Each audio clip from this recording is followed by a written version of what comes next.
दोस्तों, स्वागत है आपका हमारे चैनल में। कहानी सुनने से पहले जल्दी से चैनल को सब्सक्राइब कर लीजिए। आज की कहानी है परदेसी। घुमक्कड़ी के दिनों में मुझे खुद मालूम नहीं होता था कि मैं कब किस घाट जा लगूंगा। घूमते घूमते न जाने कहाँ पहुँच जाऊंगा। कभी भूमध्य सागर के तट पर भूली बिसरी किसी सभ्यता के खंडर देख रहा होता, तो फिर कभी यूरोप के किसी नगर की जनाकीर्ण सड़कों पर घूम रहा होता। कभी किसी घाट तो कभी किसी घाट। दुनिया बड़ी विचित्र पर साथ ही अबोध और अगम्य लगती है। जान पड़ता है जैसे मेरी ही तरह वह भी बिना किसी घुरे के निरुद्देश्य घूम रही है, जिसका कोई उद्देश्य कभी नहीं रहा। ऐसे ही एक बार मैं यूरोप के एक दूरवर्ती इलाके में जा पहुंचा था। एक दिन दोपहर के वक्त होटल के कमरे से निकलकर मैं बिना किसी मकसद पर खाड़ी के किनारे बेंच पर बैठा आती जाती नाव को लगातार देख रहा था। उन्हें बिना किसी मकसद के देख रहा था जब मेरे पास से गुजरते हुए एक अधेड़ उम्र की एक महिला ठिठक कर मेरे पास आकर खड़ी हो गई। मैंने विशेष ध्यान नहीं दिया। मैंने समझा उसे किसी दूसरे चेहरे का मुखाग्ला हुआ होगा। शायद वह मुझे कोई और समझ रही होगी, पर वह और निकट आ गई। भारत से आए हो? उसने बड़ी ही शिष्ट मुस्कान के साथ मुझसे पूछा।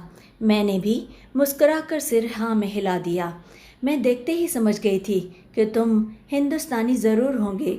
और वह अपना बड़ा सा थैला लेकर बेंच पर रखकर मेरे पास आकर बैठ गई, मुझसे बातें करने के लिए। नाटे कद की बोझिल से शरीर की महिला बाजार से शायद सौदा खरीद के लौट रही थी। खाड़ी के नीले जल जैसी ही उसकी आंखें थी, बिल्कुल समुद्र के जैसे। इतनी साफ नीली आंखें मुझे तो लगता था केवल छोटे बच्चों की ही होती है, किसी बड़े बुजुर्ग की नहीं। इस पर साफ गोरी त्वचा, पर बाल खिचड़ी हो रहे थे उम्र के हिसाब से, और चेहरे पर हल्की हल्की रेखाएं उतर आई थी उम्र के दौर के हिसाब से, जिनके जाल से खाड़ी हो या रेगिस्तान कभी कोई बच नहीं सकता। अपना खरीदारी का थैला बेंच पर रखकर वह मेरे पास तनिक सुस्ताने के लिए बैठ गई थी। शायद वह अंग्रेज़ नहीं थी, पर टूटी फूटी अंग्रेज़ी में अपना मतलब मुझसे अच्छी तरह से समझा लेती थी। थोड़ी बहुत बात बताकर मुझसे पूछ लेती थी। मेरा पति भी भारत का ही रहने वाला है, इस वक्त घर पर है, तुमसे मिलकर बहुत ज़्यादा खुश होगा। मैं थोड़ा सा हैरान हुआ। इंग्लैंड और फ्रांस आदि देशों में तो हिंदुस्तानी लोग बहुत मिल जाते हैं, उसमें यह भला मुझे क्यों पूछ रही है? वहीं पर सैकड़ों बस भी गए हैं, लेकिन यूरोप के इस कोने में, इस दूर दराज के इलाके में कोई हिंदुस्तानी भला क्यों आकर रहने लगा होगा, अपने कौम अपने लोगों से इतना दूर? कुछ कौतूहलवश और कुछ वक्त काटने की इच्छा से मैं जल्दी से तैयार हो गया। आखिर मेरा इसमें क्या ही बुरा होगा। चलिए, ज़रूर मिलना चाहूँगा मैं आपके पति से। और हम दोनों एक साथ उठकर खड़े हुए। सड़क पर चलते हुए मेरी नज़र बार बार उस महिला के गोल मटोल शरीर पर जाती रही। उस हिंदुस्तानी ने इस औरत में भला क्या देखा होगा जो अपना घर बार छोड़कर यहाँ इतनी दूर इसके साथ यहीं पर बस गया है। संभव है जवानी में चुलबुली और नटखट रही होंगी, तभी उसने इनसे शादी की होगी। इसकी नीली आंखों ने कहर ढाए होंगे। हिंदुस्तानी मरता ही है केवल नीली आंखों और गोरी चमड़ी पर है। पर अब तो समय उस पर कहर ढाने लगा था। 50-55 की रही होगी शायद। थैला उठाए हुए सांस बार बार फूल रही थी उसकी। कभी उसे एक हाथ में उठाती और कभी दूसरे हाथ में बदल कर ले लेती। मैंने थैला उसके हाथ से ले लिया और अब हम बताते हुए उसके बताए हुए रास्ते पर चल रहे थे। उसकी घर की ओर जाने लगे थे। आप भी कभी भारत गई हैं? मैंने पूछा। एक बार गई थी, लाल ले गया था, पर इसे तो अब लगता है 20 बरस बीत चुके हैं। काफ़ी सालों से हम वहाँ नहीं गए हैं। लाल साहब तो जाते रहते होंगे। महिला ने खिचड़ी बालों वाला अपना सिर झटक कर कह दिया, नहीं, अब लाल भी वहाँ नहीं गया है, इसलिए वह तुमसे मिलकर बहुत ज़्यादा खुश होगा। यहाँ हिंदुस्तानी बहुत ज़्यादा ही कम आते हैं, काफ़ी दूर दराज का इलाका है ना। तंग सीढ़ियाँ चढ़कर हम एक फ्लैट में जा पहुँचे। अंदर रोशनी थी और एक खुला सा कमरा जिसकी चारों दीवारों के साथ किताबों से ठसाठस भरी अलमारियाँ रखी हुई थी। दीवार पर जहाँ कहीं पर भी कोई टुकड़ा खाली मिलता था वहाँ तरह तरह के नक्शे और मानचित्र टांग दिए गए थे। उसी कमरे में दूर खिड़की के पास वाले कमरे में काले रंग का सूट पहने एक सांवले रंग और उड़ते सफ़ेद बालों वाला एक हिंदुस्तानी बैठा कोई पत्रिका बाँच रहा था। मुझे लगा यही होगा शायद वह। लाल, देखो तो कौन आया है ज़रा, इनसे मिलो, तुम्हारे एक देशवासी को ज़बरदस्ती खींच कर लाई हूँ यहाँ, महिला ने हंसकर कहा। वह उठ खड़ा हुआ और जिज्ञासा और कौतूहल से मेरी ओर देखता हुआ आगे बढ़ आया। उसके आंखों में बेहद हैरानी के भाव थे। आइए आइए, बड़ी खुशी हुई। मुझे लाल कहते हैं, मैं यहाँ पर एक इंजीनियर हूँ। मेरी पत्नी ने मुझ पर बड़ा एहसान किया है जो आपको यहाँ पर लेकर आई है। मुझे बड़ी खुशी मिलती है हिंदुस्तानियों से मिलकर। ऊंचे लंबे कद का आदमी निकला। यह कहना कठिन था कि भारत के किस हिस्से से आया है। शरीर बिल्कुल बोझिल और ढीला ढाला सा हो गया था। दोनों कनपट्टियों के पास सफ़ेद बालों के गुच्छे से उग आए थे। उन पर उम्र का काफ़ी दौर दिख रहा था, जबकि सिर के ऊपर गिने चुने सफ़ेद बाल उड़ से रहे थे हवा में। दुआ सलाम के बाद हम बैठे ही थे कि उसने सवालों की झड़ी लगा दी। दिल्ली शहर तो अब बहुत कुछ बदल गया होगा, उसने बच्चों के से आग्रह के साथ पूछा। हाँ, काफ़ी बदल गया है। आप कब गए थे दिल्ली में? लास्ट टाइम कब गए थे, बता सकते हैं? मैं दिल्ली का रहने वाला नहीं हूँ, यूँ लड़कपन में बहुत बार दिल्ली गया हूँ। रहने वाला तो मैं पंजाब का हूँ, जालंधर का। जालंधर तो आपने कहाँ देखा होगा, गए हैं आप वहाँ जालंधर में? ऐसा तो नहीं है, मैं स्वयं पंजाब का ही रहने वाला हूँ और किसी ज़माने में जालंधर में रह चुका हूँ, उन्होंने कहा। मेरे कहने की देर थी कि वह एकदम से उछल पड़े और वह आदमी उठकर खड़ा हुआ और लपक कर मुझे अपने बाहों में भर लिया। ओ लाज़म, तू बोलना नहीं, ऐजे जलंधर दा रहने वाला है? मैं सकुचा गया। ढीले ढाले बुजुर्ग को यूं अचानक से उत्तेजित होता हुआ देखकर मुझे कुछ अटपटा सा लगा। उसमें बच्चे की शरारत आ गई थी, पर वह सिर से पांव तक पूरी तरह से खुशी से पुलक उठा था। इसी उत्तेजना में वह आदमी मुझे छोड़कर तेज तेज चलता हुआ पिछले कमरे की ओर चला गया और थोड़ी देर बाद अपनी पत्नी को अपने साथ लिए उसी कमरे में वापस अंदर दाखिल हुआ, जो इसी बीच थैला उठाए हुए अंदर चली गई थी। हेलेन, यह आदमी जलंधर से आया है, मेरे शहर से, तुमने बताया ही नहीं। अरे, मैंने उससे पूछा ही नहीं था। उत्तेजना के कारण उसका चेहरा अब दमकने लगा था और बड़ी बड़ी आँखों के नीचे घुंघरूं में नमी आ गई थी। मैंने ठीक ही किया ना, उसने बड़े प्यार से कहा। महिला कमरे में आते हुए बोली। उसने इस बीच एप्रन पहन लिया था और शायद रसोई घर में काम करने लग गई थी। शायद कुछ पकवान बनाने की तैयारी में थी वह। बड़ी ही शालीन स्निग्ध नज़र से उसने मेरी ओर देखा।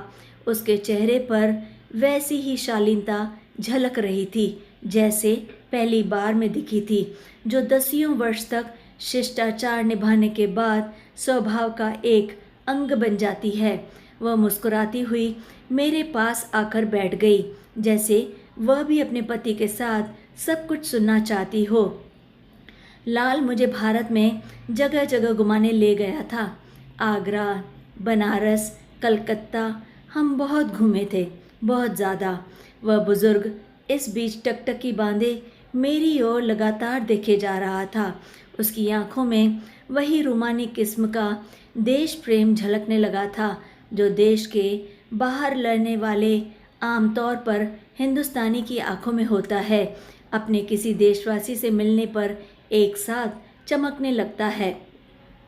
हिंदुस्तानी पहले तो अपने देश से भागता है और फिर बाद में उसी हिंदुस्तानी के लिए तरसने लगता है और बस इंतज़ार ही करता रहता है कि कब उनके साथ मिलकर बतिया सके।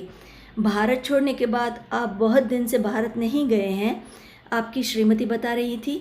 भारत के साथ आपका संपर्क तो रहता ही होगा ना, आपके जानने पहचाने वाले या फिर रिश्तेदार। और मेरी नज़र किताबों से ठसाठस भरी अलमारियों पर पड़ी। दीवारों पर टंगे हुए अनेक मानचित्र भारत के ही मानचित्र थे और पूरी तरह से भारत की ही दास्तां बयां कर रहे थे। उसकी पत्नी अपनी भारत यात्रा को याद करके कुछ अनमनी सी हो गई थी, न जाने क्यों। एक छाया सी मानो उसके चेहरे पर डोलने लगी हो। लाल के कुछ मित्र संबंधी अभी भी जालंधर में ही रहते हैं, कभी कभी उनका खत आ जाता है। फिर वह हंसकर बोली, उनके खत मुझे पढ़ने के लिए नहीं देता, पता नहीं क्यों। कमरा अंदर से बंद करके उन्हें अकेला ही पढ़ता रहता है, बार बार उन्हीं को पढ़ता रहता है। तुम क्या जानो कि उन खतों से मुझे क्या मिलता है, लाल ने बड़े ही भावुक होते हुए कहा। इस पर उसकी पत्नी उठ खड़ी हुई। तुम लोग जालंधर की गलियों में घूमो, मैं चाय का प्रबंध करती हूँ और नाश्ते का भी, ठीक है? उसने हंस के कहा और उन्हीं कदमों से रसोई घर की ओर घूमकर चली गई। भारत के प्रति उस आदमी की अत्यधिक भावुकता को देखकर मुझे अचंभा भी हो रहा था और देश के बाहर दशाब्दियों तक रह चुकने के बाद भी कोई आदमी बच्चों की ही तरह भावुक हो सकता है, मुझे बड़ा अटपटा भी लग रहा था, न जाने क्यों। मेरे एक मित्र को भी आप ही की तरह भारत से बड़ा लगाव था। मैंने आवाज़ को हल्का करते हुए बात को आगे करते हुए कहा और मजाक के लहजे में कहा। वह भी बरसों तक देश के बाहर रहता रहा था। उसके मन में ललक उठने लगी कि कब मैं फिर से अपने देश में वापस जाऊंगा और अपने धरती पर पांव रख पाऊंगा। कहते हुए मैं क्षण भर के लिए ठिठका। मैं जो कहने जा रहा हूँ शायद मुझे नहीं कहना चाहिए या फिर मेरा कहना सही नहीं होगा, लेकिन फिर भी दुष्टसाते बोलता चला गया। चुनांचे वर्षों बाद सचमुच वह एक दिन टिकट कटवा कर हवाई जहाज़ द्वारा दिल्ली जा पहुंचा। उसने खुद यह किस्सा बाद में मुझे सुनाया था। आखिर अपनी धरती माँ से कोई कितना दूर रह सकता है। हवाई जहाज़ से उतरकर वो बाहर आया। हवाई अड्डे की भीड़ में खड़े खड़े ही वह नीचे की ओर झुका और बड़े ही श्रद्धा भाव से भारत की धरती को स्पर्श करने के बाद खड़ा हुआ तो उसने देखा कि बटुआ गायब था। बुजुर्ग अभी भी मेरी ओर ध्यान से देखे जा रहा था। उसकी आंखों के भाव में एक तरह की दूरी आ गई थी। न जाने वह क्या सोच रहे थे, जैसे अतीत की अंधियारी खो में से दो आंखें मुझ पर एक टक लगी हुई हो और मेरी सारी बातें वह ध्यान से सुन रहे हों। उसने झुककर स्पर्श तो किया, यह बड़ी बात है, उसने धीरे से कहा। दिल की साध तो कम से कम पूरी कर ली। मैं सकुचा गया। मुझे अपना व्यवहार बड़ा ही भोंडा सा लगा। मुझे यह बात नहीं बतानी चाहिए थी, लेकिन उसकी सनक के प्रति मेरे दिल में गहरी सहानुभूति रही हो ऐसा भी बिल्कुल नहीं था। वह अभी भी मेरी ओर बड़े ही स्नेह से देखे जा रहा था। फिर वह सहसा उठकर खड़ा हुआ। ऐसे मौके तो रोज़ रोज़ नहीं आते, इसे तो हम आज ज़रूर सेलिब्रेट करेंगे। और पीछे जाकर एक अलमारी में से कोनियाक शराब की बोतल और 2 शीशे के जाम उठा लाया हम दोनों के लिए। जाम में कोनियाक उड़ेली गई। वह मेरे साथ बगलीर हुआ और फिर हम दोनों ने इस अनमोल घड़ी के नाम पर आपस में जाम टकराए। आपको चाहिए कि आप हर तीसरे चौथे साल भारत की यात्रा पर ज़रूर जाया करें। इससे मन भरा रहता है अपने रिश्तेदारों और दोस्तों से मिलने के बाद। मैंने उनसे कहा। इसने सिर हिलाया। एक बार गया था, लेकिन तभी निश्चय कर लिया था कि अब कभी भारत वापस नहीं जाऊंगा। शराब के 2 एग्जामों के बाद ही वह धीरे धीरे खुलने लगा था और उसकी भावुकता में एक प्रकार की आत्मीयता का पुट भी आने लगा था। वह सारी बातें धीरे धीरे मुझे बताता चला गया। मेरे घुटने पर हाथ रखकर वह बोला, मैं घर से भागकर यहाँ आया था, तब मैं बहुत छोटा था। इस बात को अब लगभग 40 साल होने को आए हैं। वह थोड़ी देर के लिए पुरानी यादों में फिर से खो गया, शायद उन सब यादों को फिर से याद कर रहा हो, पर फिर अपने को झटका सा देकर वर्तमान में लौटा लाया। जिंदगी में कभी कोई बड़ी घटना जिंदगी का रुख नहीं बदलती, हमेशा छोटी तुच्छ सी घटनाएं ही जिंदगी का रुख बदल देती हैं। मेरे भाई ने केवल मुझे डांटा था कि तुम पढ़ते लिखते क्यों नहीं हो, आवारा घूमते रहते हो, पिताजी का सारा पैसा यूं ही बर्बाद करते हो, और मैं उसी रात घर से भाग गया था। कहते हुए उसने फिर से मेरे घुटने पर हाथ रखा और बड़ी ही आत्मीयता से बोला, अब सोचता हूँ वह एक बार नहीं 10 बार भी मुझे डांटता तो मैं इसे अपना सौभाग्य समझता, पर छोटी उम्र में ये अक्ल कहाँ, कम से कम कोई डांटने वाला तो था। कहते कहते उसकी आवाज़ एकदम से लड़खड़ा गई। बाद में मुझे पता चला कि मेरी माँ ज़िंदगी के आखिरी दिनों तक मेरा इंतज़ार करती रही थी, और मेरा बाप हर रोज़ सुबह 11 बजे जब डाकिये के आने का वक्त होता तो वह घर के बाहर चबूतरे पे आकर खड़ा हो जाता था, मेरे पत्र का इंतज़ार करता था। और इधर मैंने यह दृढ़ निश्चय कर रखा था कि जब तक मैं कुछ बन ना जाऊं, घर वालों को खत नहीं लिखूंगा। एक क्षीण सी मुस्कान उसके होठों पर आई और फिर से बुझ गई। फिर मैं भारत गया। यह लगभग 15 साल बाद की बात रही होगी। मैं बड़े मंसूबे बांध कर गया था कि मैं ये करूँगा वो करूँगा। उसने फिर जाम भरे और अपना किस्सा सुनाने को मुंह खोला ही था कि सामने से उनकी बीवी चाय लेकर रूम में आ गई। नाटे कद की उसकी गोल मटोल पत्नी चाय की ट्रे उठाती मुस्कुराती हुई चली आ रही थी। उसे देखकर मन में फिर से सवाल उठा, क्या यह महिला जिंदगी का रुख बदलने का कारण बन सकती है? चाय आ जाने पर वार्तालाप में फिर से एक औपचारिकता आ गई और हम थोड़ा ठहर गए। जालंधर में हम माई हीरा के दरवाजे के पास रहते थे। तब तो जालंधर बड़ा टूटा फूटा सा शहर था। क्यों हनी, तुम्हें याद है ना जालंधर में हम कहाँ रहते थे? तुम चली थी ना साथ में। मुझे गलियों के नाम तो मालूम नहीं लाल, लेकिन इतना याद है कि सड़कों पर कुत्ते बहुत घूमते थे और नालियाँ बड़ी ही गंदी थी। तब हम चले थे तो यही सब था। मेरी बड़ी बेटी तब वह 1.5 साल की थी। मक्खी देखकर डर गई थी। पहले कभी यहाँ पर उसने मक्खी नहीं देखी थी। वहीं पर हमने पहली बार गिलहरी को भी देखा था। गिलहरी उसके सामने से लपक कर एक पेड़ पर चढ़ गई थी तो वह भागती हुई दौड़कर डर कर मेरे पास आ गई थी। और क्या था वहाँ पर, याद है?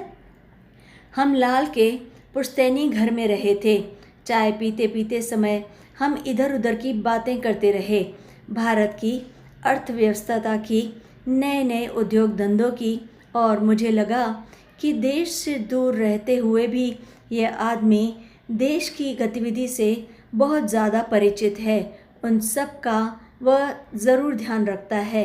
मैं भारत में रहते हुए भी भारत के बारे में बहुत कम जानता हूँ। आप भारत से दूर हैं पर भारत के बारे में बहुत कुछ जानते हैं। उसने मेरी ओर देखा और हौले से मुस्कुराकर बोला, तुम भारत में रहते हो, यही बड़ी बात है। मुझे लगा जैसे सब कुछ रहते हुए भी एक अभाव सा इस आदमी के दिल को अंदर ही अंदर खाए जा रहा है और उसका अंदर चाटता रहता है। एक खालीपन जिसे जीवन की उपलब्धियां और आराम आसाइश कुछ भी नहीं पाट सकता, जिसे रह रहकर कोई जख्म सा रिसने लगता हो। सहसा उसकी पत्नी अचानक से बोली। लाल ने अभी तक अपने को इस बात के लिए कभी भी माफ़ नहीं किया है कि उसने मेरे साथ शादी क्यों की। वह चाहता तो वहीं पर रह सकता था। हेलेन, मैं अटपटा सा महसूस करने लगा था इस वक्त उन दोनों के बीच। मुझे लगा जैसे भारत को लेकर पति पत्नी के बीच अक्सर झगड़ा उठ खड़ा होता होगा, और जैसे इस विषय पर झगड़ते हुए ही ये लोग बुढ़ापे की दहलीज तक आराम से आ पहुँचे थे। मन में आया कि मैं फिर से भारत की बुराई करूं, ताकि इन लोगों को, इन सज्जन को अपनी भावुक परिकल्पनाओं से छुटकारा मिल जाए। लेकिन यह कोशिश बेसुध थी।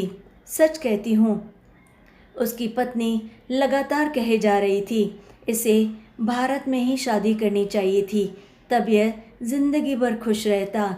मैं अब भी कहती हूँ कि अगर ये भारत चला जाए तो अब भी जिंदगी की बाकी रही खुशी उम्र आराम से बिता सकता है, और मैं अलग यहाँ रहूँगी।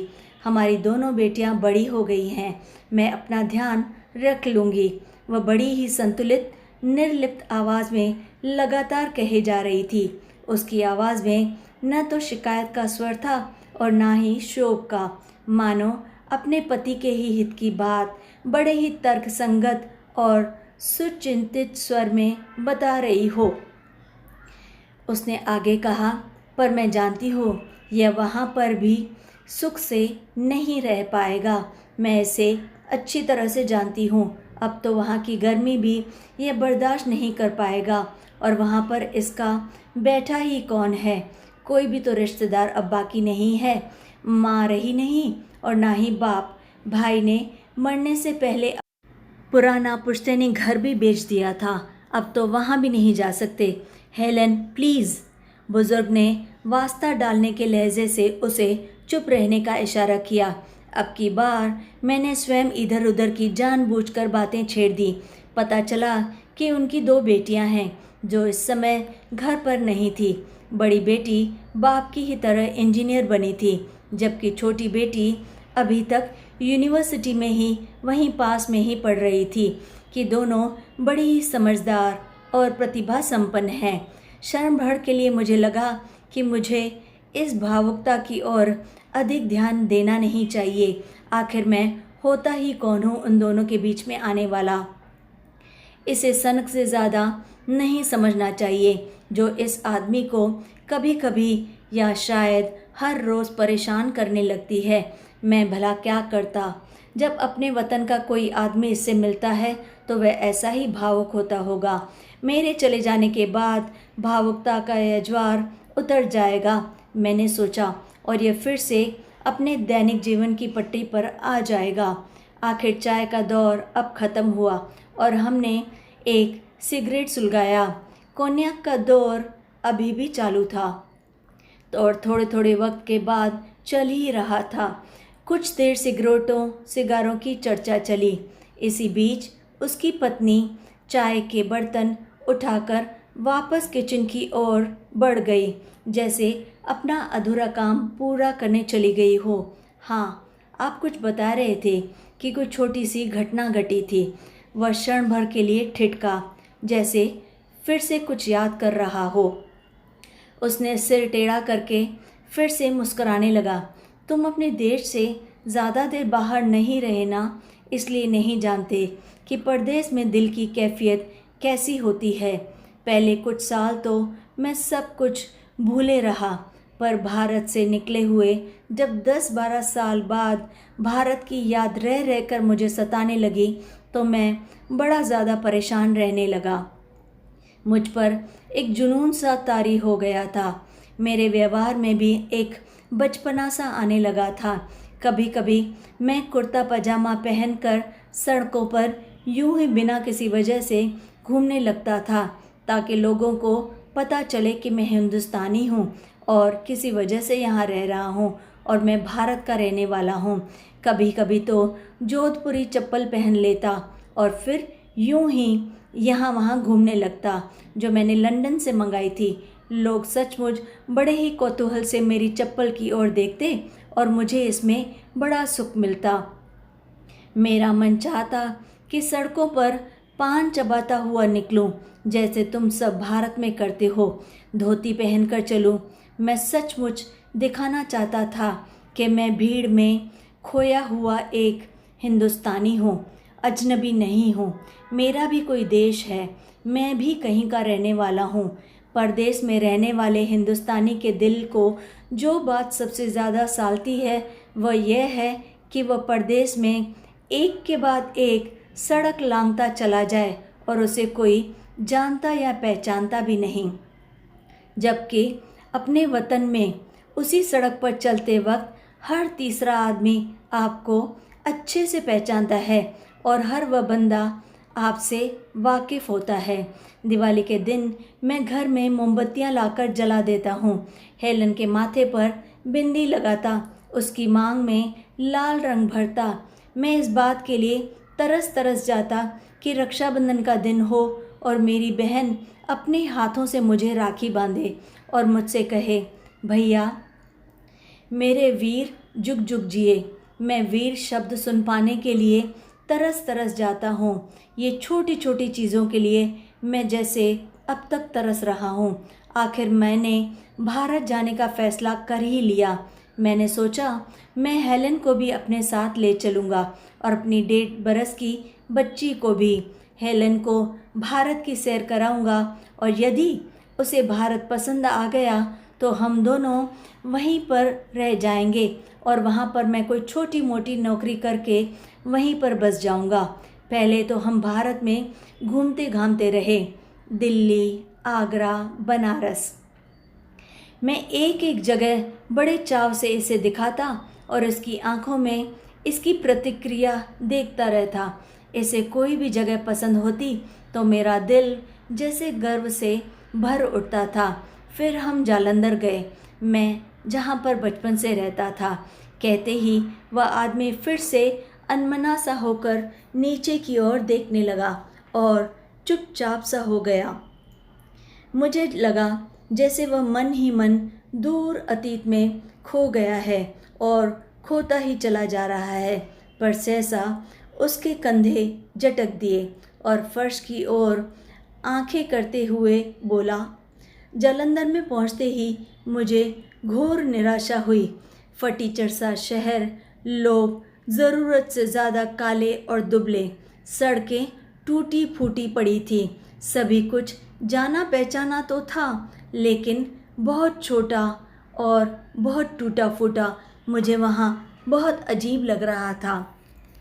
क्या यही मेरा शहर है जिसे मैं हेलन को दिखाने लाया हूँ? हमारा पुश्तैनी घर जो बचपन में मुझे इतना बड़ा और शानदार लगा करता था, पुराना और सिकड़ा हुआ महसूस हुआ। माँ बाप बरसों पहले ही मर चुके थे। भाई प्यार से मिला, लेकिन उसे लगा जैसे मैं जायदाद बांटने आया हूँ, इसलिए थोड़ा झिझक रहा था और वह पहले दिन से ही खिंचा खिंचा रहने लगा था। वह दिल से मुझसे मिला ही नहीं। छोटी बहन की 10 बरस पहले शादी हो चुकी थी और वह मुरादाबाद में जाकर रहने लगी थी। क्या मैं विदेशों में बैठा इसी नगर के स्वप्न देखा करता था? क्या इसी का इंतज़ार कर रहा था मैं? क्या मैं इसी शहर को देख पाने के लिए बरसों से तरसता रहा हूँ? जान पहचान के लोग पूरी तरह से बूढ़े हो चुके थे। गली के सिरे पर कुबड़ा हलवाई अब वहीं पर बैठा करता था। अब वह पहले से भी ज़्यादा पिचक गया था और दुकान में चौकी पर बैठने के बजाय दुकान के बाहर ही स्वयं एक खाट पर उकड़ू बैठा था। उम्र का दौर उसके लिए भी वही कर रहा था। गलियां बोसीदा और सोई हुई थी। मैं हेलन को क्या दिखाने लाया हूँ? 2-3 दिन इसी तरह बीत गए।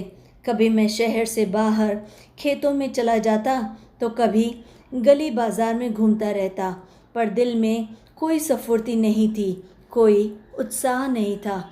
मुझे लगा जैसे मैं फिर किसी पराए नगर में वापस पहुंच गया हूं। तभी एक दिन बाजार में जाते हुए मुझे अचानक एक ऊंची सी आवाज़ सुनाई दी, ओ उल्लू के पट्टे। मैंने विशेष ध्यान नहीं दिया। मुझे नहीं लगा कि कोई मुझे बुला रहा था। यह हमारे शहर की परंपरागत गाली थी जो चौबीसों घंटे हर शहरी की ज़ुबान पर रहती थी। केवल इतना भर विचार मन में उठा कि शहर तो पूरी तरह से बूढ़ा हो गया है, लेकिन उसकी तहजीब ज्यों की त्यों अब तक कायम है। ओ उल्लू के पट्टे, अपने बाप की तरफ देखता भी नहीं, क्या मुझे पहचानता नहीं? मुड़कर तो देख, देख कौन हूँ मैं। मुझे लगा जैसे कोई आदमी मुझे ही संबोधन कर रहा है। मैंने घूमकर देखा, सड़क के उस पार साइकिलों की एक छोटी सी दुकान के चबूतरे पर खड़ा हुआ एक आदमी मेरी ओर देखते हुए मुझे ही बुला रहा था। मैंने ध्यान से देखा, काली काली फनियर मूँछों, सपाट गंजे सिर और आंखों पर लगे हुए मोटे चश्मे के बीच एक आकृति सी उभरने लगी। मैंने उसे पहचानने की कोशिश की, फिर मैंने झट से उसे पहचान लिया। वह तिलक राज था, मेरा तिलक राज, मेरा पुराना सहपाठी। हम दोनों साथ में ही पढ़े थे। उल्लू के पट्टे, अब आपको पहचानता भी नहीं है क्या? दूसरे ही क्षण हम दोनों बड़े ही गर्मजोशी से एक साथ एक दूसरे से मिले और हम एक दूसरे की बाहों में थे। ओ उल्लू के पट्टे, बाहर ही गया, साहब बन गया तू, तेरी साहबी विच मैं। और उसने मुझे ज़मीन पर से उठा लिया और अपने गोद में उठा लिया। मुझे डर था कि वह सचमुच मुझे ज़मीन पर ही ना पटक दे, इतनी ताकत तो अब भी थी उसमें। दूसरे ही क्षण हम एक दूसरे को गालियाँ निकाल रहे थे, जैसे बचपन की लंगोटिया यार हों। मुझे लड़कपन का मेरा दोस्त मिल गया था। तभी से ऐसा मुझे लगा कि जैसे जालंधर मुझे वापस मिल गया है, मुझे मेरा वतन मिल गया है। अभी तक मैं अपने शहर में अजनबी सा घूम रहा था, कोई पहचान ढूंढ रहा था। तिलक राज से मिलने की देर थी कि मेरा सारा परायापन जाता रहा। मुझे लगा जैसे मैं यहीं का रहने वाला हूँ। अब मुझे अपनापन सा लगने लगा। मैं सड़क पर चलते चलते किसी भी आदमी से बात कर सकता हूँ और फिर झगड़ा भी कर सकता हूँ। हर इंसान कहीं का बनाकर रहना चाहता है। अभी तक मैं अपने शहर में लौटकर भी परदेसी था, लेकिन मुझे किसी ने पहचाना नहीं था, अपनाया नहीं था। यह गाली सुनकर मेरे लिए वह तंतु थी, सोने की तरह वह कड़ी थी जिसने मुझे खुद से जोड़ दिया था और मुझे अपनापन मिल गया था अपने वतन से, मेरे लोगों से, मेरे बचपन और मेरे लड़कपन से फिर से जोड़ दिया था। तिलक राज की और मेरी हरकतों में बचपना था और बेवकूफ़ी थी, पर उस वक्त वही सत्य था और उसकी सत्यता से आज भी मैं इनकार नहीं कर सकता था। दिल दुनिया के सच बड़े भोंडे पर बड़े ही अच्छे होते हैं, गहरे और सच्चे। चल कहीं बैठकर चाय पीते हैं, तिलक राज ने मुझे खींचकर फिर से गाली देकर कहा। वह पंजाबी दोस्त क्या, जो अपने दोस्त को गाली देकर या फिर फक्कड़ तोड़कर बगलगीर न हो जाए। हम दोनों एक दूसरे की कमर में हाथ डाले हुए और वहीं पर आगे बढ़ गए चाय पीने के लिए। खरामा खरामा माई हीरा के दरवाजे की ओर जाने लगे। मेरी चाल में वही पुराना अल्साव आ गया था। मैं जालंधर की गलियों में यूं घूमने लगा जैसे कोई जागीरदार अपनी जागीर में, अपनी रियासत में बिना किसी डर के घूमता है। मैं बड़ा ही खुश हो गया था। किसी किसी वक्त मन में ऐसा वैसा विचार आता और आवाज़ उठती, तुम यहाँ के नहीं हो, पराए हो, परदेसी हो। पर मैं अपने पैर और भी ज़ोर से ज़मीन पर पटक पटक कर चलने लगता, ये जताने के लिए कि मैं परदेसी नहीं, मैं यहीं का हूँ। चुच्चा हलवाई अभी भी वहीं पर बैठता है, और क्या, तू तो हमें धोखा दे गया और लोगों ने तो हमें धोखा नहीं दिया, इसलिए वो यहीं पर बैठता है, इसी कोने में। इसी अल्लड़पन से एक दूसरे की कमर में हाथ डाले हम किसी ज़माने में इन्हीं सड़कों पर घूमा करते थे। हम दोनों बचपन की यादें ताज़ा करने लगे। तिलक राज के साथ मैं लड़कपन में पहुंच गया था, अपने स्कूल और बचपन में। उन दिनों का अलबेलापन महसूस करने लग गया था। हम एक मैले कुचले ढाबे में जा बैठे और पुरानी बातें लेकर बैठ गए। वहीं मक्खियों और मैल से अटा गंदा मेज़, पर मुझे परवाह बिल्कुल नहीं थी। मुझे यह सब अच्छा लगने लगा था। ये मेरे जालंधर के ढाबे का मेज़ था। उस वक्त मेरा दिल करता कि हेलन मुझे इस स्थिति में आकर देखे। तब वह मुझे जान लेगी कि मैं आखिर दिल से कौन हूँ और कहाँ का रहने वाला हूँ। मैं चाहता था कि वह मुझे देखे, कि दुनिया में एक कोना ऐसा भी है जिसे मैं अपना कह सकता हूँ। यह गंदा ढाबा, यह धुआंधारी फटीचर खो। ढाबे से निकलकर हम देर तक सड़कों पर यूं ही घूमते रहे और मटर गश्ती करते रहे, यहाँ तक कि थक कर चूर हो गए।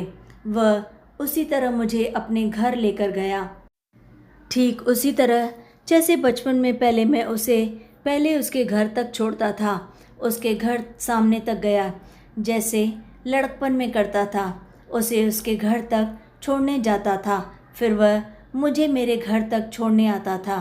तभी उसने कहा, कल रात खाना तुझे मेरे यहाँ खाना है, समझा? मेरे घर पर ही खाना खाओगे तुम। अगर इनकार किया तो साले समझ ले, अभी से पीट दूंगा मैं तुझे। यहीं तुझे गले से पकड़कर नाली में घुसेड़ दूंगा। ना करने की कोई गुंजाइश नहीं है। आऊँगा। मैंने झट से कहा, अपनी मेम को भी ले आना साथ में, समझा तू? 8 बजे मैं तेरी राह देखूंगा। अगर नहीं आया ना तो साले याद रख। और पुराने दिनों की तरह उसने पहले ही की तरह हाथ मिलाया और फिर हम दोनों गले मिलकर वहीं से अलग हो गए और फिर घुटना उठाकर मेरी जांघ पर दे मारा।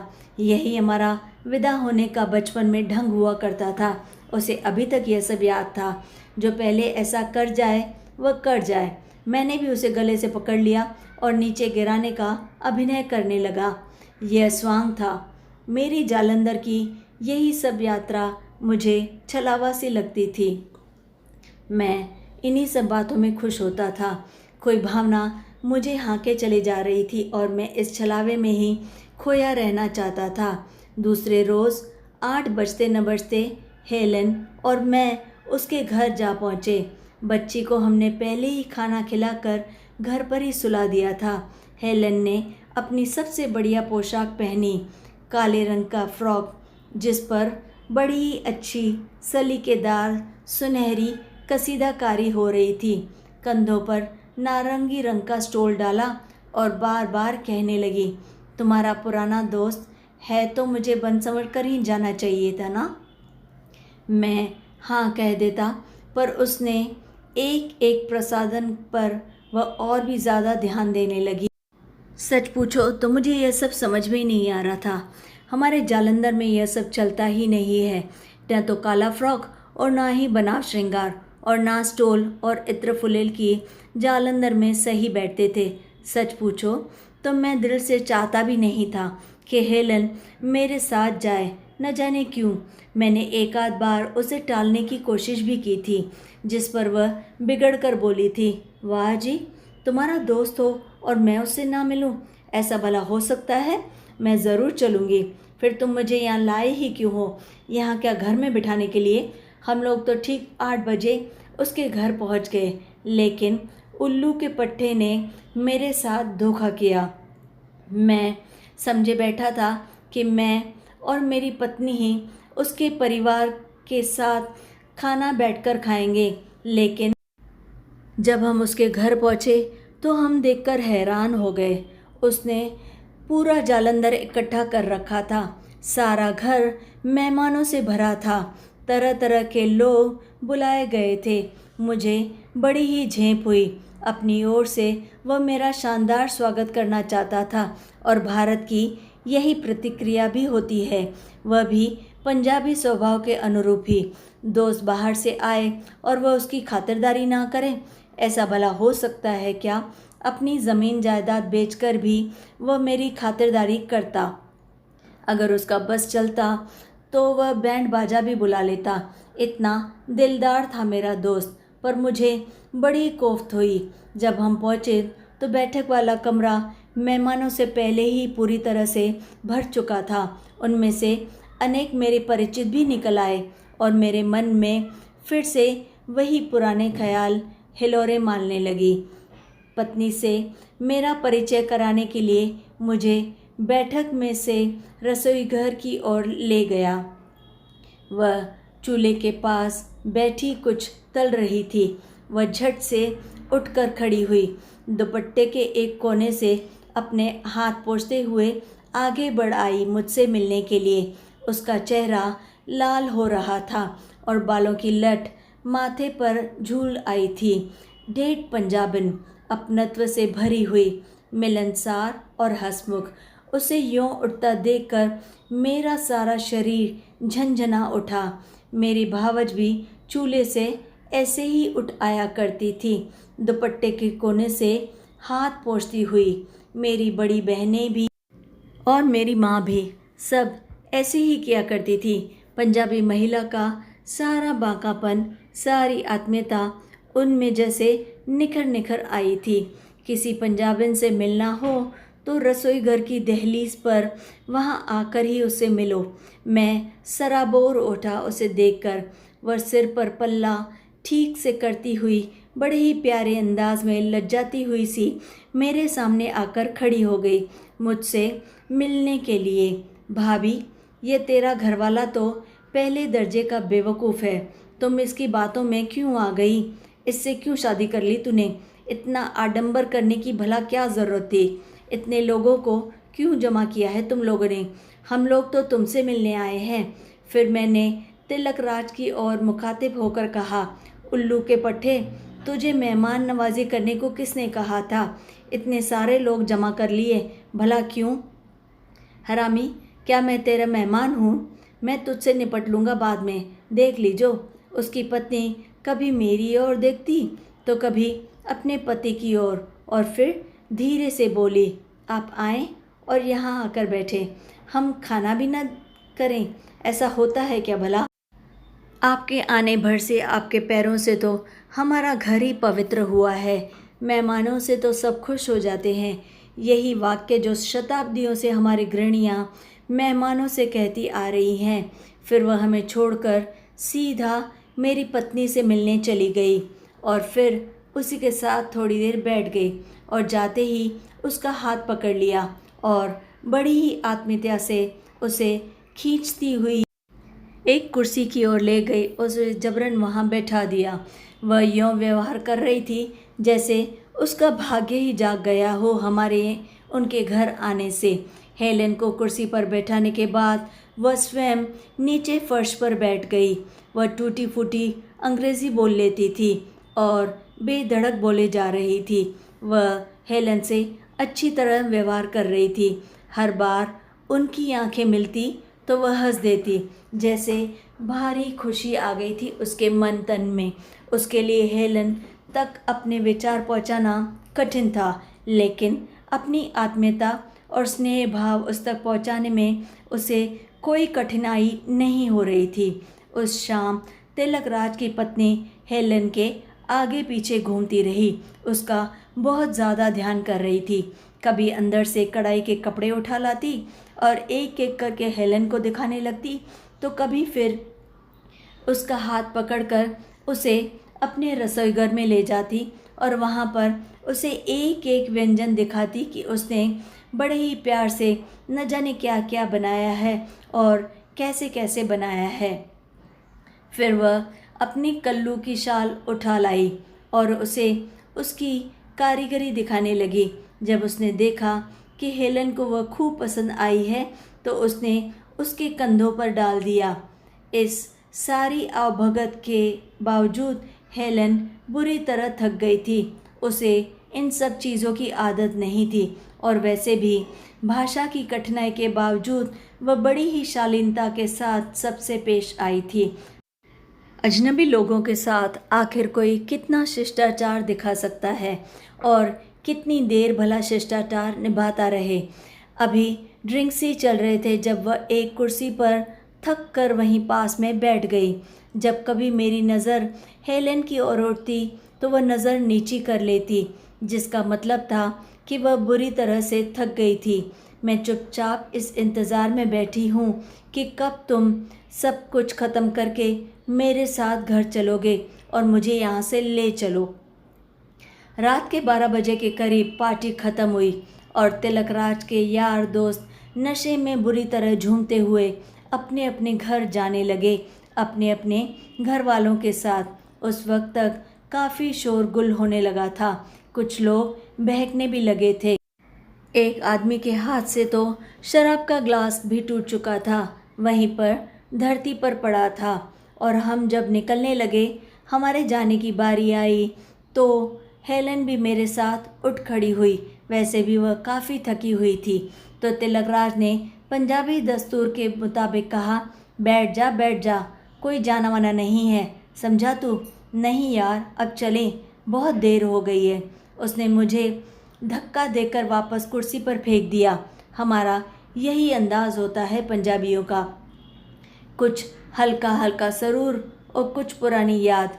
तिलकराज का प्यार और स्नेह, उसकी पत्नी का आत्मीयता से भरा हुआ व्यवहार मुझे बड़ा ही भला लग रहा था, इसलिए मैं वहीं बैठना चाहता था। सलवार कमीज़ पहने, बालों का जूड़ा बनाए हुए, चूड़ियाँ खनकाती एक कमरे से दूसरे कमरे में जाती हुई तिलकराज की पत्नी मुझे बड़ी ही प्यारी लग रही थी। मेरे लिए मेरे वतन का मुजस्समा बन गई थी। मेरे देश की समूची संस्कृति उसमें सिमट आई थी। मैं लगातार उसे ही देख रहा था। मेरे दिल में कहीं गहरे में एक टीस सी उठी कि मेरे घर में भी कोई मेरे ही देश की महिला एक कमरे से दूसरे कमरे में घूमा करती थी।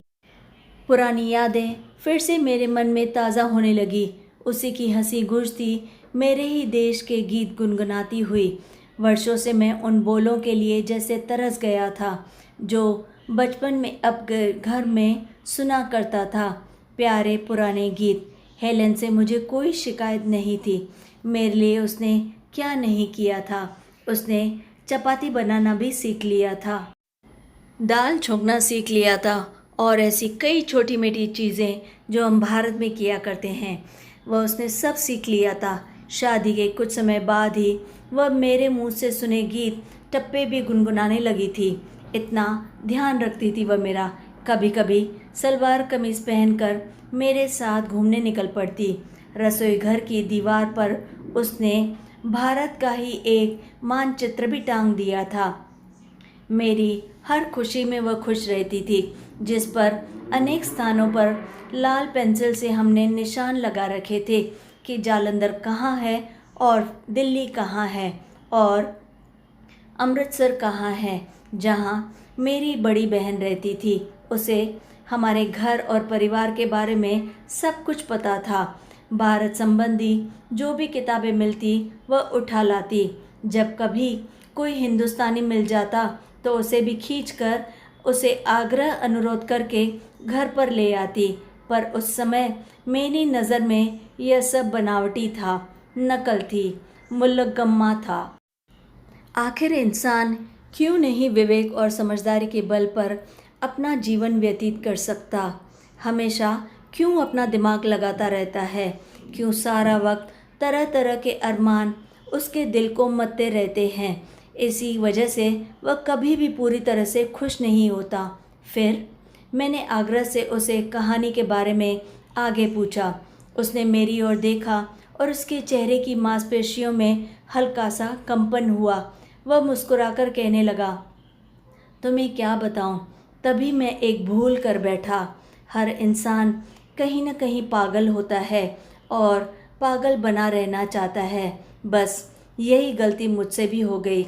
जब मैं विदा लेने लगा और तिलकराज कभी मुझे गलबैयाँ देकर और कभी धक्का देकर बिठा रहा था और हेलन भी पहले से ही दरवाजे पर जाकर खड़ी हुई थी, तभी तिलकराज की पत्नी लपककर रसोई घर की ओर से आई और मुझसे बोली, अरे हाय लोग, आप जा रहे हैं? ऐसे कैसे? अभी तो आपने सब कुछ खाया ही नहीं। यह कैसे हो सकता है? मैंने तो खास आपके लिए सरसों का साग और मक्के की रोटियां बनाई हैं। मैं ठिठक गया। इतने सालों के बाद सरसों का साग और मक्के की रोटियों पंजाबियों का चहीता भोजन होता है। और भाभी, तुम भी अब कह रही हो? पहले बता दिया होता तो मैं कब का खा लेता। पहले अंट शंट खिलाती रही और अब जब घर जाने लगे तो मैं इतने लोगों के लिए भला कैसे इतनी सारी मक्के की रोटियां बना सकती थी? आप ही सोचिए ज़रा। अकेली बनाने वाली जो थी, इसलिए आपके लिए लास्ट तक रखा है। मैंने आपके लिए थोड़ी सी ही बना दी है। वह कहते थे कि आपको सरसों का साग और मक्के की रोटी बहुत ज़्यादा पसंद है। सरसों का साग और मक्के की रोटी। मैं जैसे चहक उठा। तिलक राज को संबोधित करता हुआ बोला, ओ हरामी, तूने मुझे बताया क्यों नहीं? कम से कम पेट में उसके लिए जगह तो बचाए रखता। और उसी हिलोरे में हेलन से मैंने कहा, जो दरवाजे पर खड़ी थी, आओ आओ हेलन, भाभी ने सरसों का साग बनाया है, यह तो तुम्हें चखना ही होगा। हेलन खींच उठी पर अपने को संयत करके मुस्कुराती हुई बोली, मुझे नहीं, तुम्हें चखना होगा, मेरा पेट भर चुका है। फिर धीरे से कहने लगी, मैं बहुत ज़्यादा थक गई हूँ, क्या यह साग कल नहीं खाया जा सकता? सरसों का साग, नाम से ही मैं ही बावला हो उठा था और मैं बिल्कुल इंतज़ार नहीं कर सकता था। उधर शराब का हल्का हल्का नशा भी तो था।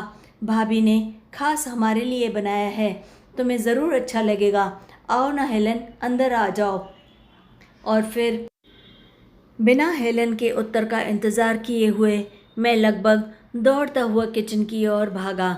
साग है तो मैं तो रसोई घर के अंदर बैठकर ही खाऊंगा, ज़मीन पर। मैंने बच्चों की तरह से लाड से कहा, चल बे उल्लू के पट्टे, उतार जूते, 2 हाथ और बैठ जा थाली के पास। एक ही थाली में खाएंगे हम दोनों। छोटा सा रसोई घर था वहाँ पे। हमारे अपने घर में भी ऐसा ही हुआ करता था। हम ज़मीन पर बैठकर ही खाते थे। जहाँ माँ अंगीठी के पास रोटियां सेका करती थी और हम घर के सारे बच्चे साझी थालियों में झुके लुक़्मे तोड़ा करते थे। फिर एक बार चिर परिचित दृश्य मानो अतीत में से उभर कर मेरी आंखों के सामने घूमने लगा था और मैं आत्मविभोर होकर उसे देखे जा रहा था। ऐसे लगा कि मैं जैसे हेलन को भूल ही गया था। चूल्हे की आग की लौ में तिलक राज की पत्नी के कान का झूमर चमक चमक जाता था।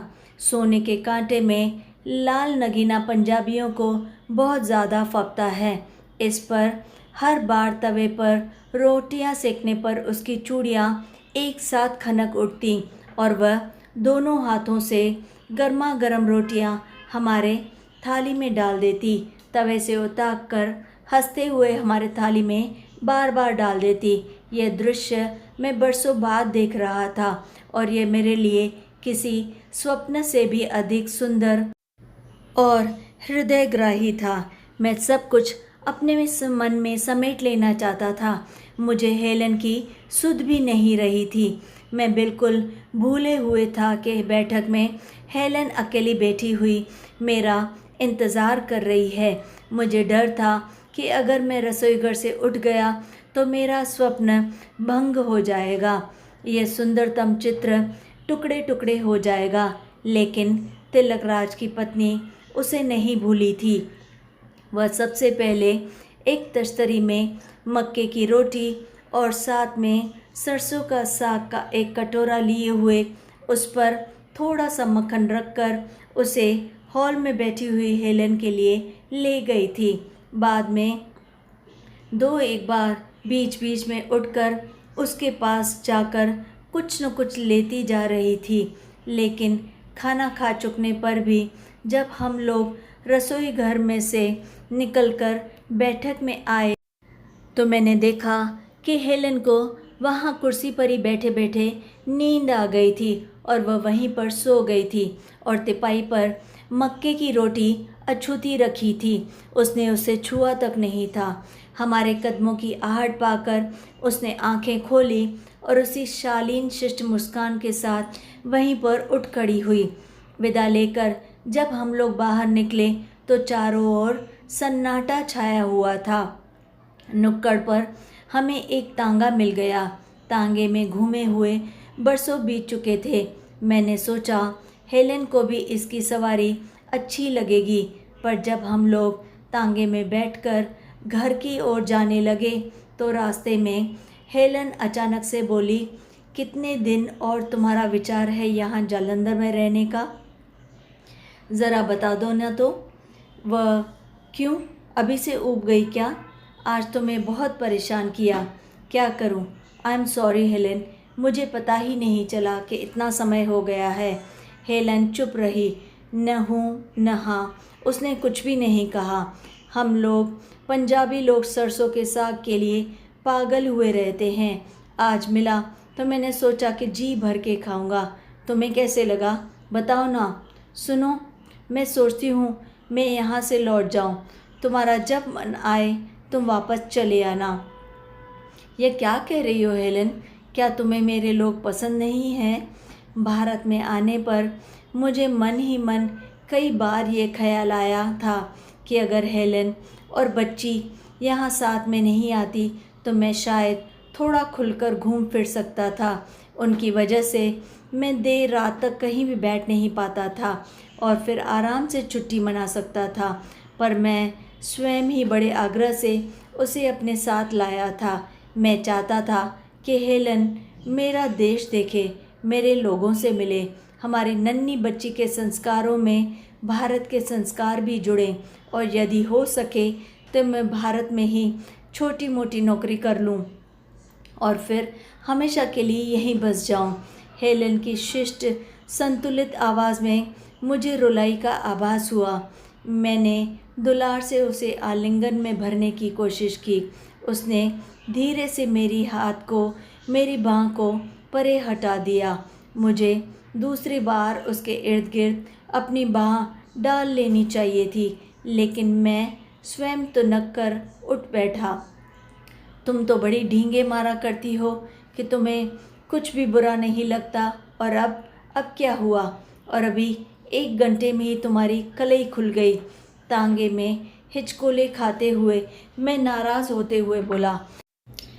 तांगे में लगातार हिचकोले आ रहे थे। बिल्कुल पुराना फटीचर सा तांगा था, लगातार हिल रहा था, जिसमें सब चुल ढीले थे। हेलन को तांगे के हिचकोले लगातार परेशान कर रहे थे। ऊबड़ खाबड़ खड्डों से भरी हुई सड़क पर हेलन बार बार संभल कर बैठने की लगातार कोशिश कर रही थी। मैं सोचती हूँ मैं बच्ची को लेकर वापस अपने देश लौट जाऊँगी। मेरे यहाँ रहते हुए तुम लोगों से खुलकर नहीं मिल पाते।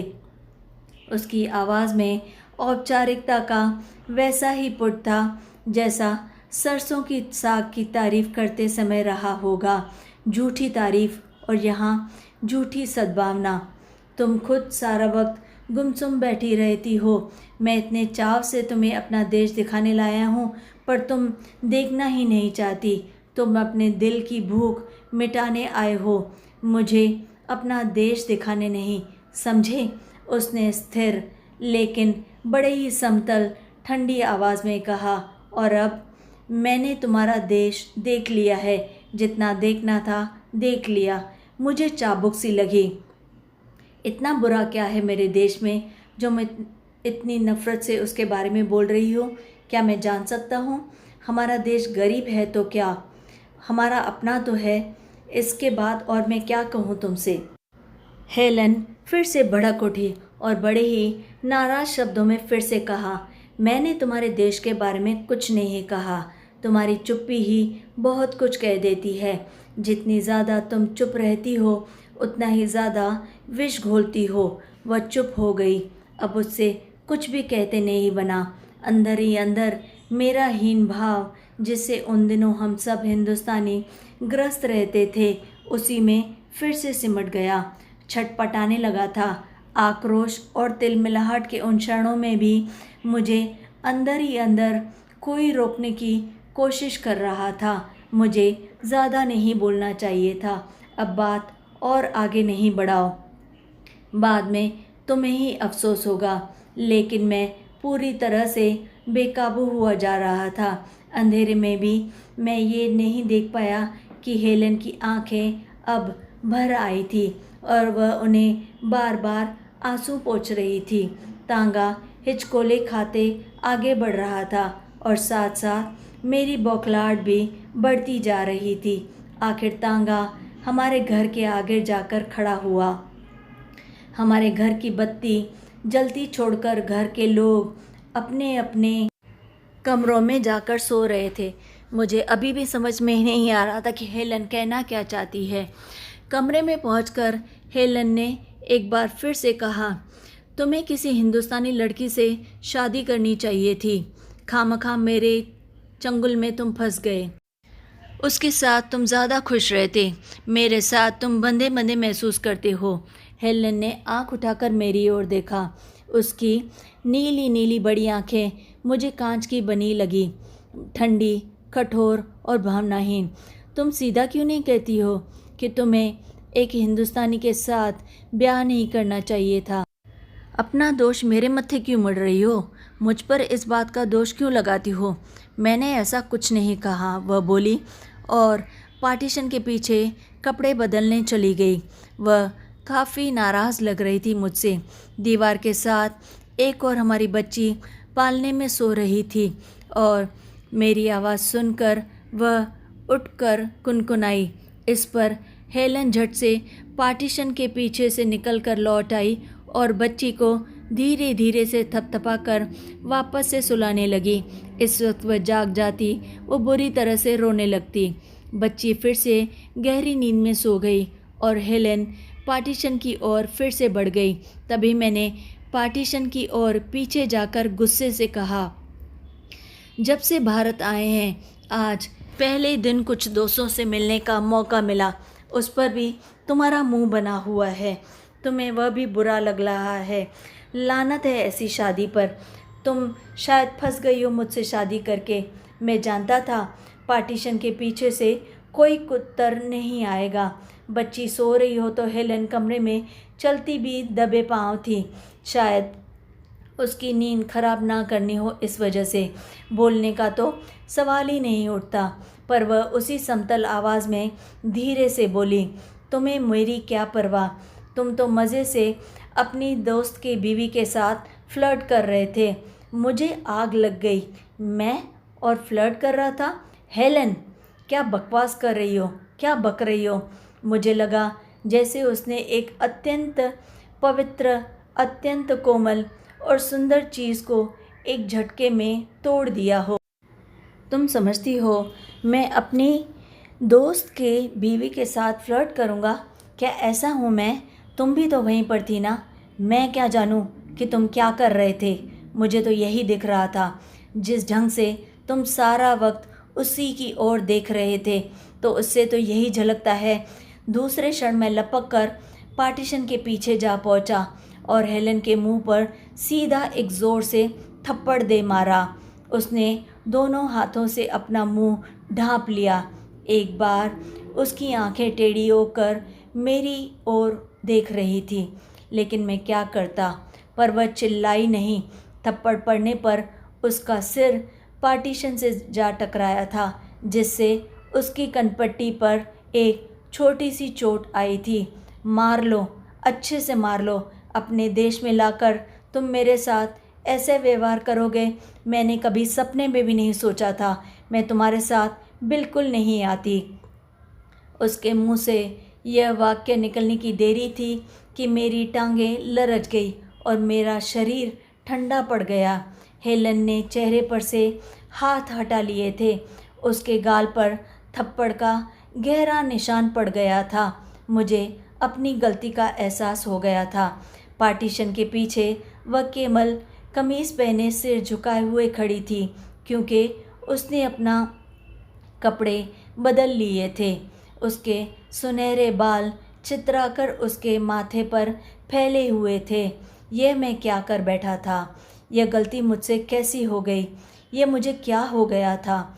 मैं आंखें फाड़े उसकी ओर देखे जा रहा था और मेरा सारा शरीर निरुद्ध हुआ जा रहा था। मैं इतनी बड़ी गलती कैसे कर बैठा?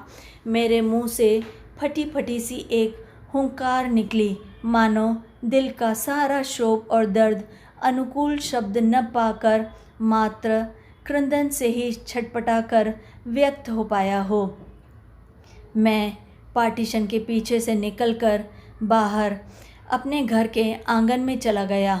ये मुझे क्या हो गया है? यही एक वाक्य मेरे मन में बार बार चक्कर काट रहा था। मैं अपनी बीवी को कैसे मार सकता हूँ? इस घटना के 3 दिन बाद हमने भारत छोड़ दिया। मैंने मन ही मन निश्चय कर लिया था कि अब मैं कभी भी लौटकर भारत नहीं आऊँगा। उस दिन जो जालंधर छोड़ा तो फिर कभी भी लौटकर नहीं गया। सीढ़ियों पर कदमों की आवाज़ें आई। उसी वक्त रसोईघर से हेलेन भी एप्रन पहने चली आई थी। शायद उसकी रसोई तैयार हो गई थी। सीढ़ियों की ओर हंसते चहकने और तेज़ तेज़ सीढ़ियाँ चढ़ने की आवाज़ आ रही थी। ज़ोर से दरवाज़ा खुला और हाफती हाफती 2 नवयुवतियाँ लाल साहब की बेटियाँ अंदर दाखिल हुई। बड़ी बेटी ऊंची लंबी थी, उसके बाल काले थे और आंखें किरमिची रंग की थी। और छोटी के हाथ में किताबें थी। उसका रंग कुछ सांवला था और आंखों में नीली नीली झाइयाँ थीं। दोनों ने बारी बारी से माँ और पापा के गाल चूमे, फिर झट से चाय की तिपाई पर से केक के टुकड़े उठा कर हड़पने लगी और आपस में मस्ती करने लगी। उनकी माँ भी आकर कुर्सी पर बैठ गई और दोनों बेटियाँ दिन भर की छोटी छोटी घटनाएं भी अपनी भाषा में उन दोनों को सुनाने लगी। सारा घर उनकी चहकती आवाज़ों से एकदम से गूंजने लगा। मैंने लाल की ओर ध्यान से देखा। उसकी आंखों में भावुकता के स्थान पर अब स्नेह उतर आया था। यह सज्जन भारत से आए हैं। यह भी जालंधर के रहने वाले हैं। बड़ी बेटी ने मुस्कराकर मेरा अभिवादन किया, फिर चहक कर बोली, जालंधर तो अब बहुत कुछ बदल गया होगा ना? बिल्कुल अलग। जब मैं वहाँ गई थी तब तो वह बहुत पुराना सा शहर था। क्यों माँ, तुम ही बताओ ना। और फिर खिलखिलाकर हंसने लगी थी। लाल का अतीत भले ही उसे पीछे छोड़ आया हो या कैसा भी रहा हो, उसका वर्तमान बड़ा ही समृद्ध और सुंदर था।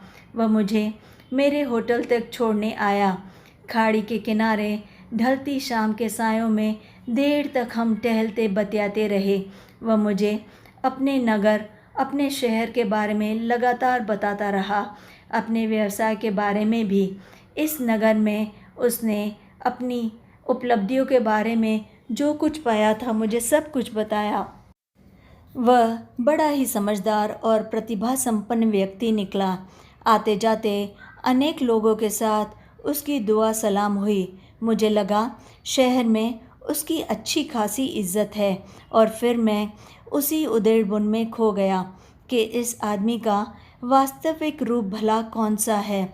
जब वह यादों में खोया अपने देश के लिए छटपटाता है, या एक नामी ग्रामी प्रतिष्ठित और सफल इंजीनियर जो कहाँ से आया और कहाँ आकर बस गया और अपनी मेहनत से कितना कुछ उसने पा लिया, अनेक उपलब्धियां हासिल की। विदा होते समय उसने मुझे फिर से अपने बाहों में भींच लिया, एक भारतीय समझकर, और देर तक भींचे रहा। और मैंने महसूस किया कि भावनाओं का ज्वार उसके अंदर फिर से उठने लगा है और उसका शरीर फिर से पुकारने लगा है और खुशी से। यह मत समझना कि मुझे कोई शिकायत है। मुझे ज़िंदगी से कोई शिकायत नहीं है। ज़िंदगी मुझ पर बड़ी मेहरबान रही है। मुझे उससे कोई भी शिकायत नहीं है। अगर शिकायत है तो अपने आप से। फिर थोड़ी देर चुप रहने के बाद वह हंसकर बोला, हाँ, एक बात और।